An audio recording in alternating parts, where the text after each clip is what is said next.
1. Use pipe repair tape to quickly patch up cracks and leaks. Pipe repair tape helps compress the crack, which helps stop leaking. Cut off a long section of tape and wind it around the crack.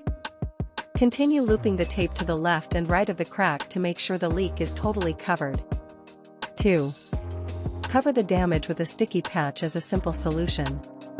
This product is basically a heavy-duty band-aid for your pipe. Remove the sticky patch from its packaging, and peel away a clear sheet. This is covering the sticky side. Press the patch over the crack, pressing your thumbs along the edges to hold it in place. You can find this type of patch online, or at a home improvement store. 3. Seal the crack with fiberglass tape as a temporary fix.